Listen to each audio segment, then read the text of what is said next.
Good afternoon. We're going to go over the watch list for the week of June 22nd, 2020. I was waiting for the ES futures to open up, and they only gapped down like 17 points. I thought they'd gap down a lot more. It's kind of disappointing, but oh well.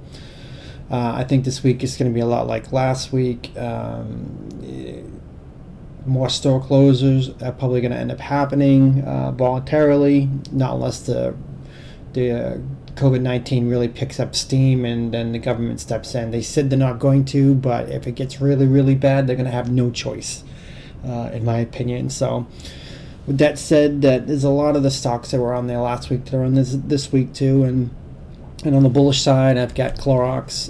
Clorox is bleach, CLX, and as this ramps up, people are going to need bleach. I would like to see a move like we had in mid-March happen right now, or this week or two, the next week or two. So definitely watching Clorox over the higher day, which is 219.38, for more of a breakout and the momentum carry.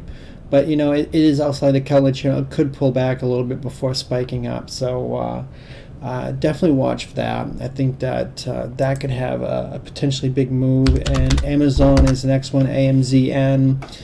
It does really well during shutdowns and businesses closing, and as I still think that businesses are going to continue to close voluntarily. And with that said, that the stocks that did really well, the first wave closures, are going to do well again, which was like Amazon and Walmart and the tech stores or the tech businesses like Spotify and Shop, which I'll get into. But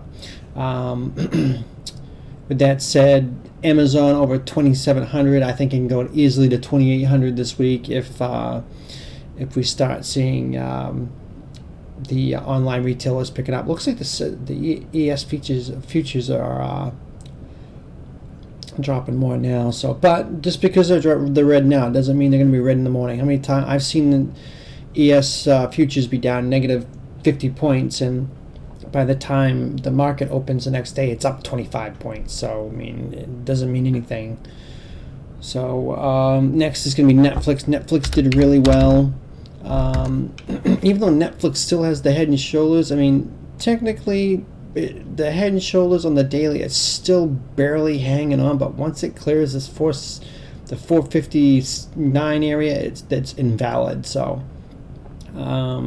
I would watch for NVIDIA to possibly break out over high all-time high, which is 458.97. I can just round up and say 459, and then it's going to go to 460, and it probably end up going to 480. So if that's the case, but if the market starts selling off hard, and Netflix, regardless of the momentum it may have, will end up probably following it. But Netflix does not always follow the market. It does 90% of the time, but it may not. So Netflix may be tricky, and just keep in mind that people may flock to Netflix for momentum. So Beyond Meat, BYND, is another one I'm watching.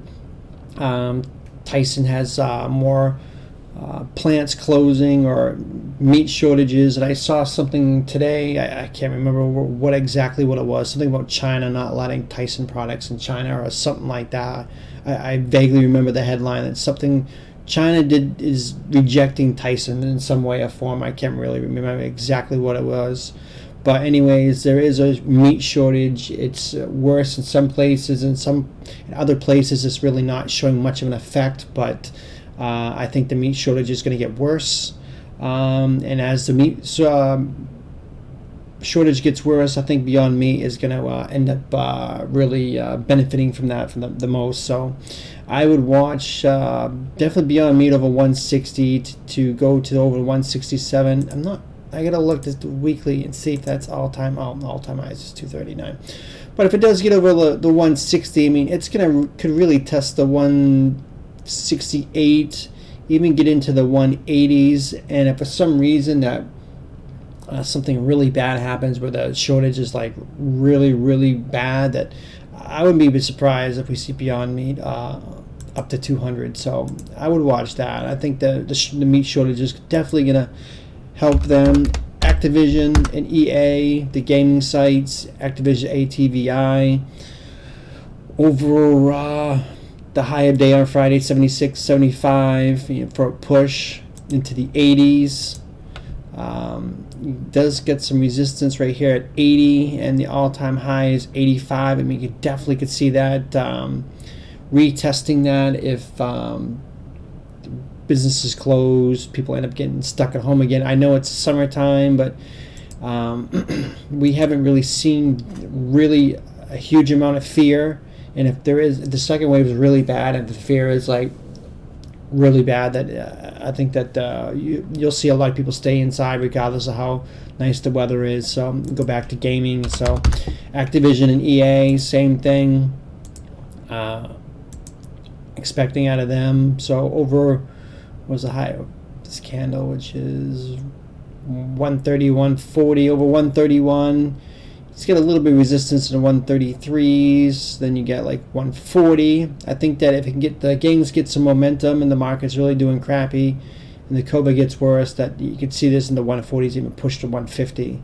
So I would definitely watch EA. Another Walmart, definitely. Walmart stayed open, and they on the first wave they'll end up probably staying open. The second wave they're essential.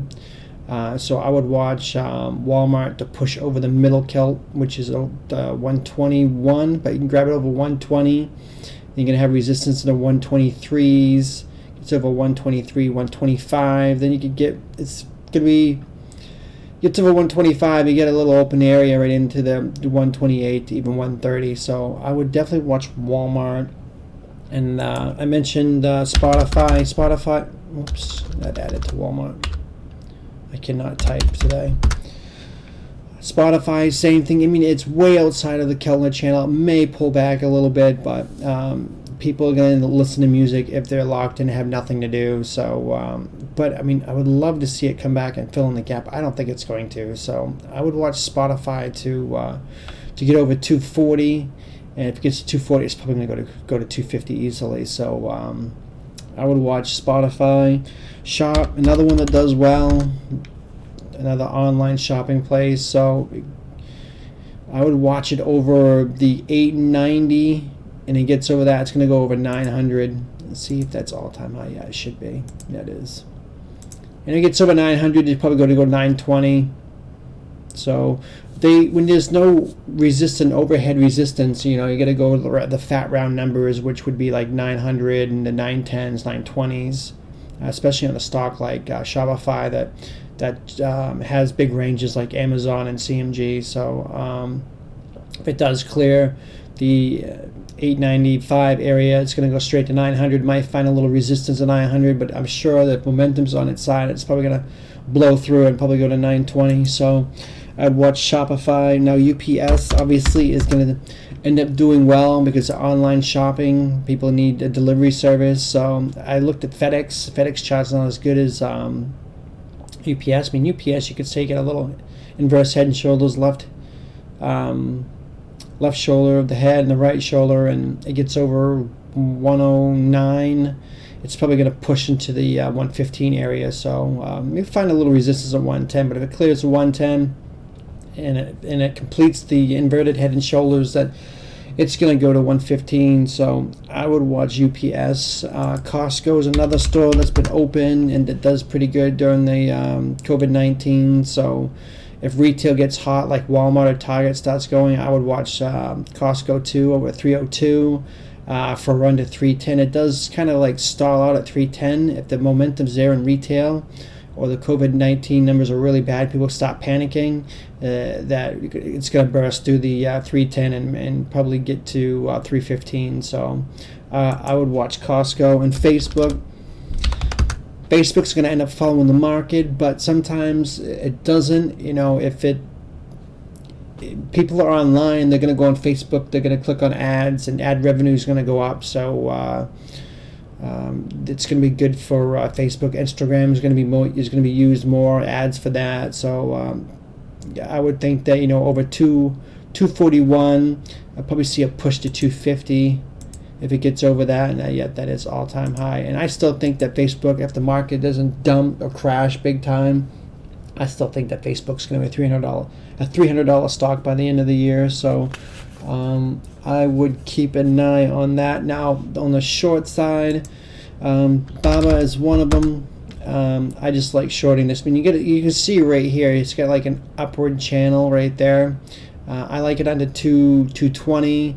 It gets under 220. I would watch for it to right around the 213, 210.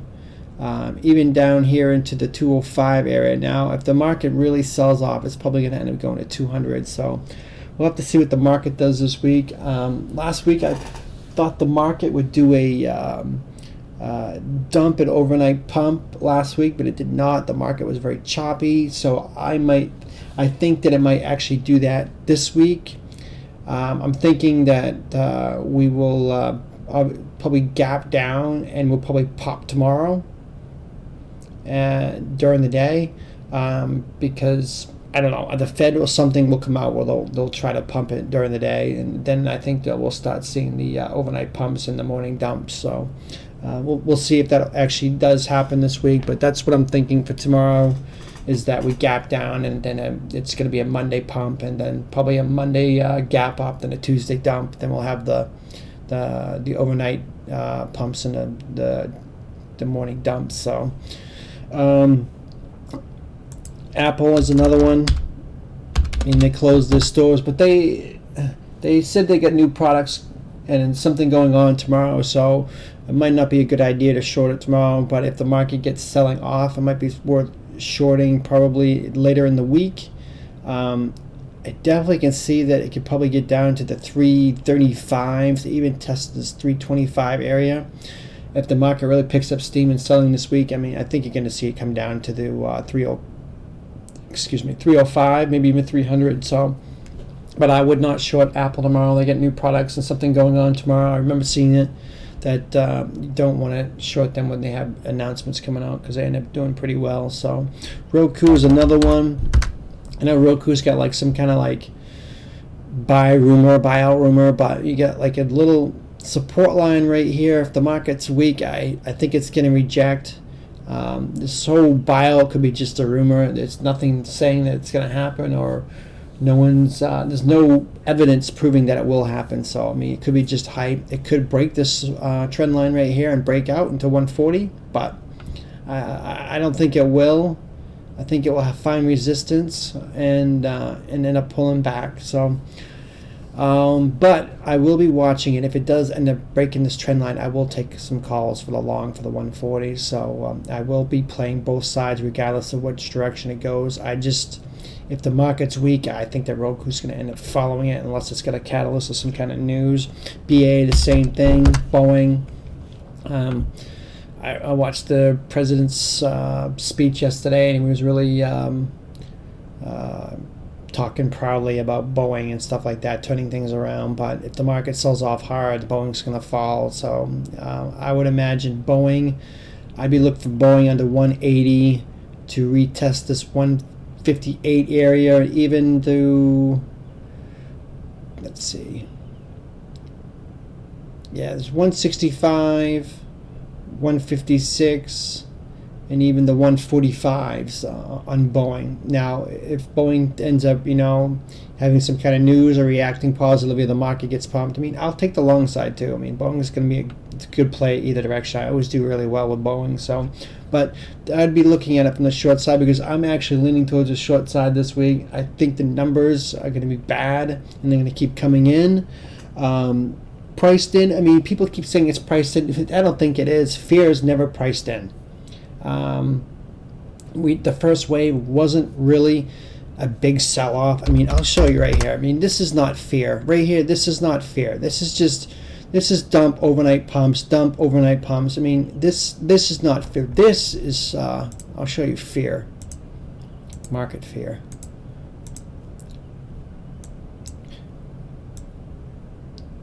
Oh, okay, hold on. I'm trying to find. When you start seeing candles like this, where where is the candles? I'm looking for something specific. Yeah, this is fear right here. Look at the size of these red candles, even the green candles. This is fear selling. We haven't had that in the first wave. I mean, the range on these candles, did I just go by it? Yeah, the range on these candles, that is 275 to 260. That's a 12-point range. I mean, when you start seeing 12 plus points on a candle, that's fear. And we haven't had mass panic selling in the market. So, I mean, this has been pretty mild considering the circumstances. So, I still think that we could see some panic selling. Disney is next. I gotta tighten this up. There we go. Head to head and shoulders left, head, right shoulder. It hasn't really played out. It's at the support around the 113. It gets under 113. It's probably going to end up playing out and dropping to 110, even to the 108. If the market's really selling up, I'd watch it to get to 100. Win. I know that the Vegas is open. Vegas casinos may be one of those businesses that say, hey, let's voluntarily shut down. It's too much of a liability, too much risk. I don't want to deal with it. So I would watch for that to happen. If that does, I would watch it under 86 to start retesting the 75, even get down here at the 60. Get a gap right here at the 58. So you might even see it really sell off to get below 60. If they start closing casinos voluntarily. JP Morgan is another one. The banks could start suffering. I mean, get a head and shoulders left, head, right shoulder. Gets under 96. Look for a gap fill into the 90s. That's what I like about JP Morgan. If the banks, the last one I have on the short side is Baidu. Baidu, I mean, just going to be just like Baba. It's up here outside the Kellner channel. If the market's weak, look for a gap fill down into the 116. Even, I think that the market, if it ends up really selling off, we could see Baidu at 110, even come down here to 100 again and fill this gap. So it depends on how much fear there is this week, what the numbers are this week, and if the Fed steps in. And I think that the Fed's been saving the market so much time, so many times, that eventually that them saving the market is not going to help, that there could be such a huge panic that the Fed's not going to do anything. So then we got other uncertainties going on with China and India and North Korea, with South Korea. So we have other variables in play. We also have Russia antagonizing the U.S. over Alaska. So there's a lot of unknown events on the horizon. So just be cautious and play smart, and be patient, wait for the plays to come to you, and have a good week. And that's going to do it for the watch list. Thank you.